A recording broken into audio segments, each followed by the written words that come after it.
Hey, yo, what's up, YouTube, man? It's your boy, Action Jackson. And in today's video, I'm going to be talking about my further deep thoughts on Brian Schottenheimer, what I think about him, how I believe the Dallas Cowboys need to help him in order for him to successfully be a first-time head coach for the Dallas Cowboys, what I think about his staff so far, and things of that nature. So before we hop into the video, I would appreciate if you guys would like the video, subscribe if you're new, comment, and share my video with anyone who you think will enjoy my content.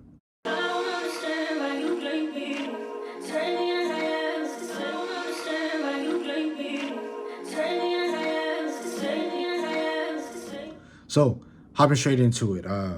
My overall thoughts of Brian Schottenheimer is I like the head coach. I like the person. I liked what he was saying in the press conference. Brian Schottenheimer has been around the game basically his entire life.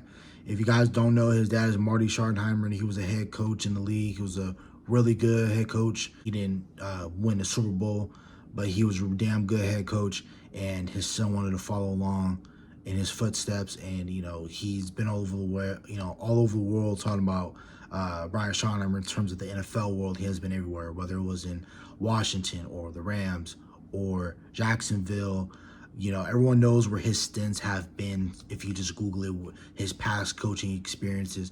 But what you've been seeing him do in Seattle from that 2018 era to that 2020 era when he was part of that coaching staff, that was the best years that you saw of Russell Wilson post Legion of Boom era. That's when, the let Russ cook, and, he put together himself a really good, career throughout those years while in Seattle. His last stint in Seattle was really good to watch.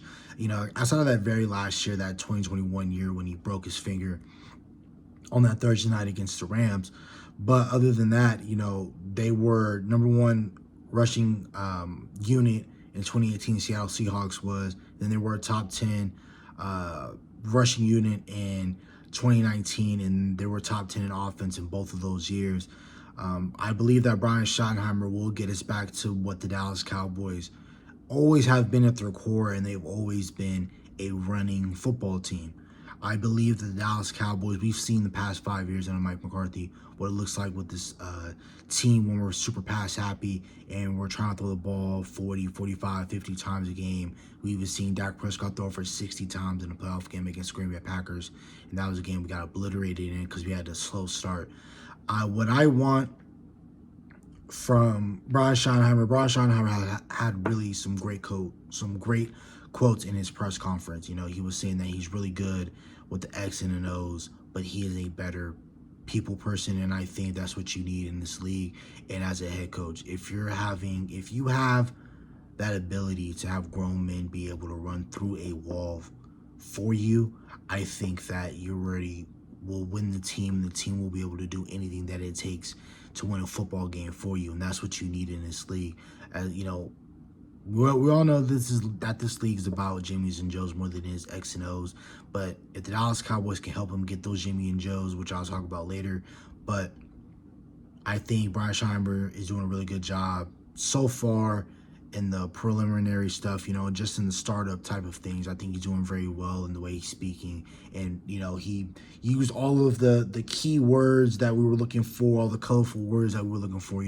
He was saying that he was going to bring a more modernized look to our offense, something that Mike McCarthy didn't do so well underneath his tenure when he was calling plays from 2023 to 2024. I don't think that his play calling was all that great.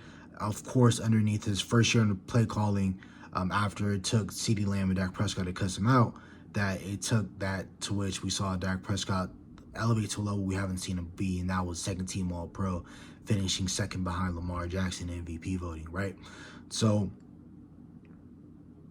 I think that if Brian Schottenheimer comes in here and he says, let's limit Dak Prescott's throwing attempts, we run the ball a little bit better, and we're able to play really good defense because, I brought in Matt Eberflus, who was a really good defensive coordinator for the Indianapolis Colts. And we do remember what Matt Eberflus did to us when we played him in 2018 when he was a defensive coordinator over there in Indianapolis. He shut us out. That was the first time we ever got shut out at that time, it had been like 18 years because we hadn't got shut out. Like, when we played the Patriots in like early 2000s, that was the last time we got shut out. We didn't score any points for all 4 quarters in a regular season game. Matt Eberflus was part of that. He had Shaq Leonard on his team. He had some really good players on that team. But you think about that. You got Matt Eberflus on the defensive coordinator spot. You got Andre Curtis as your defensive pass game coordinator. You got linebackers coach Dave Borgonzi. He's a former Cowboys assistant with long ties to Matt Eberflus. And then you have a defensive line coach, Aaron Whitecotton, who has been with the Jets. And, you think about those Jets defensive linemen, whether it's Quentin Williams, whether it was previously who we had on our team, Carl Lawson. We got to see if we're going to be able to bring him back. But Carl Lawson had a resurgence with us, but also with the Jets as well. So, Will McDonald having 10-plus sacks in his second year, them having Jermaine Johnson out of Florida State. They have some really, really good defensive lines out there in the Jets land, with Robert Saleh and crew, right? So I think that, right now we're putting a really good staff together. I really like what they're doing right now. And every single time that you're hearing about this staff, you're hearing about how these coaches are really great people. They're really good coaches, but they're really great to work with. They're able to get the guys to play for them and things of that nature. That's what we need, and that's what you need in every single NFL locker room. I felt like we already had that with Mike McCarthy. I'm not saying what previously with Mike McCarthy's staff we didn't have anybody whose coach you didn't really want to play for. They were saying that at times people were questioning Mike McCarthy, but I think that starts to happen after a few years, after words get stale. You see that, you're not getting the best out of players, and you end up having the same results in the big games and the big moments. I think that's what, players, are probably going to get too excited about. But Brian Schottenheimer, I believe, has a locker room. I believe that, guys are going to be willing to play for him. I think that if he comes in understanding that we need to run the football a little bit more and we need to have a resemblance of a run game. I have been hearing that we've already interviewed on Wednesday the the offensive line coach, Clayton Adams for the Arizona Cardinals. Arizona Cardinal fans, they love him.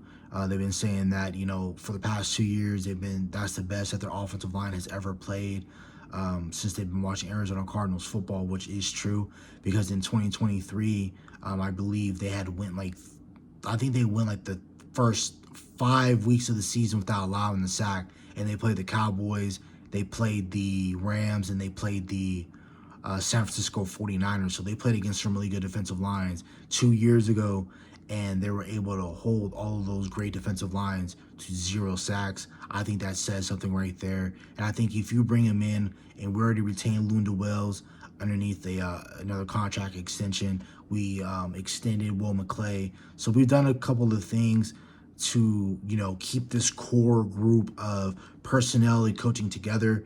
So outside of coaching, what I think about the coaching staff so far, I like it. I like Brian Schottenheimer. Realistically, who were you going to replace? Who were you realistically going to go and get better than Mike McCarthy was the entire thing that I was saying for the entire draft process. Not the draft process, but the coaching process and the hiring process. I was thinking, who were you realistically going to get better than? I don't think you were going to get better than Mike McCarthy, in my opinion. If you weren't going to go get Ben Johnson, Aaron Glenn, or Deion Sanders, I don't think you could have gotten any better. I didn't want Jason Witten to have been a first-time head coach. Kellen Moore would have been a first-time head coach, but I don't think he can galvanize the guys and have them ready to play on Sundays. I think he's really good with X's and O's, but I don't think he's a really good people person.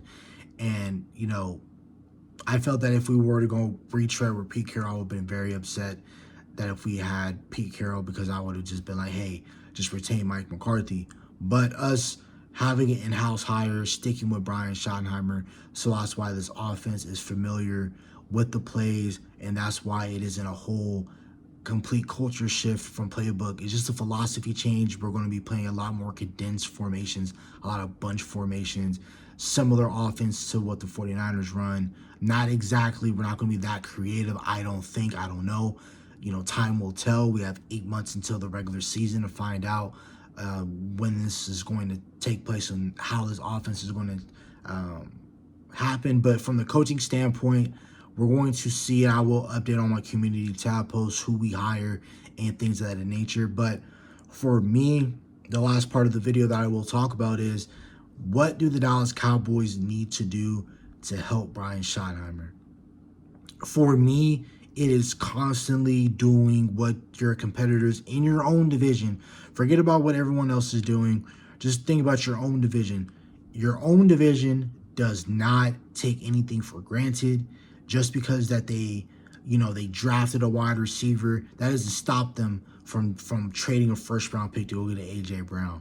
They already spent first round capital in a Jordan Davis, and they spent a third round pick on a linebacker. They're not afraid to go get a Zach Bond and have coaches in here that can help them elevate to the next level. Same goes for, they already selected a first round pick player in Jordan Davis, but when they have their top 10 pick in the 2023 draft and they use that to select Jalen Carter to pair up with a Jordan Davis, the Philadelphia Eagles are never scared to upgrade at any single position. And I feel like that's what the Dallas Cowboys need to do if they want to get the most out of Brian Schottenheimer.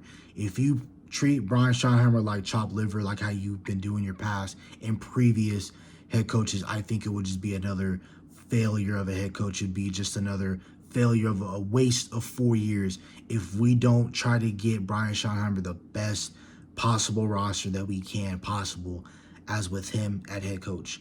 Can we restructure big contracts like Dak Prescott, CeeDee Lamb? Can we get Micah Parsons' deal done before the summer? Or if you're going to wait until the summer, can we get it done in the first week of training camp? Why do we have to wait until the very last week of August, a week before the start of the season, just for our star player to get a contract in which we already knew he was going to be part of our roster for the next foreseeable future? Why couldn't you get that done, right? Things of that nature, right? I think that we need to be active in free agency. What active? Stephen Jones did say that we need to be better in free agency, that we're going to have to do something in free agency. And, we can't expect to keep doing the same things over and over again and expect different result. He said these in interviews that are all over Twitter.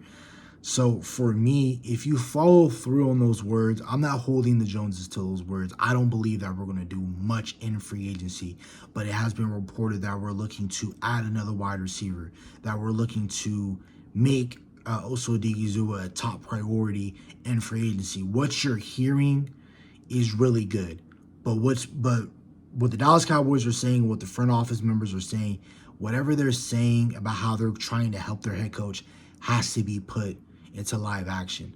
For me, being active in free agency is more than just signing your own. If Osa is going to be your defensive tackle that you want to bring in, you should, because he's the only. There's only one defensive tackle that's underneath contract right now, and that's Mozzie Smith. You need 3 tech help, and you would get that automatically by re-signing your own Osa Odighizuwa. You resign Chauncey Golston, in my opinion. If you can't get him done, that's fine. But if you want to bring in a guy like Jordan Lewis over a guy like Chauncey Golston, I'm fine. But I believe that you need to get Micah done, Osa done, get J. Lou in here, Brock Hoffman as a rotational interior offensive lineman guy. I think that's really great. Kavontae Turpin, bring him back. There's a couple of guys that are going to be free agents on this roster I would like to see bring back. But, if you let go of Rico Dowdle because you're planning to double dip out running back, whether it is day 1 or day 2 or day 2 and day 3 or day 1 and day 3, I would really love if the Dallas Cowboys could do that. But Dallas Cowboys need to not only sign their own, but be active and be actual members in free agency. If we have a major hole at defensive tackle, go sign a B.J. Jones from Denver. Go sign a Javon Kinlaw. Whatever that Matt Eberflus needs, go get it. Every other year, go get that Saquon Barkley, that Xavier McKinley, that Derrick Henry-like signing. You don't always have every single year have to get the best free agents every single year. But if you can get them every other year, or if you want to go major heavily on one free agency where you hey, we have a really big need at safety and a really big need at corner, we go sign Trayvon Moehrig and we go sign a really good corner, and that's all the money we're going to spend outside of signing our own. That's all we're going to do. A+ signing. Sign impact free agents. Don't sign,